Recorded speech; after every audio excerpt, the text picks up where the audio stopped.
2021 May മാസം 20-ന് 99-ന്റെ തിളക്കവുമായി ചരിത്രം തിരുത്തി കുറിച്ചുകൊണ്ട് പിണറായി വിജയന്റെ നേതൃത്വത്തിൽ രണ്ടാം മന്ത്രിസഭയ്ക്ക് തുടക്കമായി. ഒന്നാം ഭരണകാലത്ത് ജനനന്മയ്ക്കായി ഒരുക്കിയ പല പദ്ധതികളും ഭരണത്തിലേറുന്നത് പിണറായി സർക്കാരിനെ കുറച്ചുകൂടി എളുപ്പത്തിലാക്കി. എണ്ണിപ്പറയാൻ ജനക്ഷേമ പദ്ധതികൾ നിരവധിയാണ്. ക്ഷേമ പെൻഷനും കിറ്റ് വിതരണവും മഹാമാരിക്കാലത്തെ മികച്ച സംഘാടനവും എല്ലാം കടമ്പകളെ മറികടക്കാൻ തുടർ ഭരണം എന്ന ചരിത്രം രചിക്കുവാൻ പിണറായി വിജയന്റെ നേതൃത്വത്തിലുള്ള LDFന് കഴിഞ്ഞു. എതിരെ ഉയർന്ന സ്വർണ്ണക്കടത്ത് വിവാദത്തിന് മപ്പുറം ജനം തിരിച്ചറിഞ്ഞത് വികസനങ്ങൾ തന്നെയായിരുന്നു. അങ്ങനെ പിണറായി വിജയന് ക്യാപ്റ്റൻ എന്ന വിളിപ്പേരും ചാർത്തിക്കൊടുത്തു.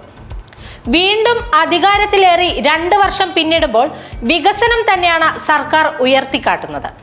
ലൈഫ് മിഷൻ പദ്ധതിയിലൂടെ ഭവനരഹിതർക്ക് നൽകിയ കിടപ്പാടത്തിന്റെ എണ്ണം 500,000-ലധികമായി. ദേശീയപാത വികസനവും വികസനത്തിന്റെ പട്ടികയിൽ സർക്കാർ ഉയർത്തിക്കാട്ടുന്നുണ്ട്. അതേസമയം തൃക്കാക്കരയിലെ ഉപതെരഞ്ഞെടുപ്പിൽ നേരിട്ട തിരിച്ചടി വളരെ വലുതായിരുന്നു. അതോടെ സംവിധാനങ്ങളിൽ താളപ്പിഴകൾ സംഭവിക്കുകയുമായിരുന്നു. കേരയിൽ പദ്ധതി മുതൽ സർക്കാരിന് തിരിച്ചടിയാണ് നേരിടേണ്ടി വന്നത്.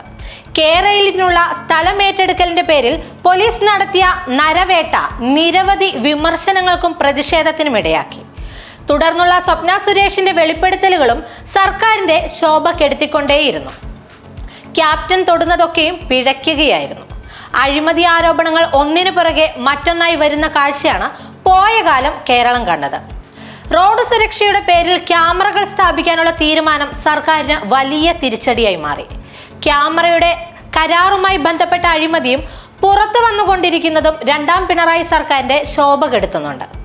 ഈ വിഷയത്തിലെല്ലാം മുഖ്യമന്ത്രി പുലർത്തുന്ന കുറ്റകരമായ മൗനവും ഇപ്പോൾ ചോദ്യമായി മാറുകയാണ്.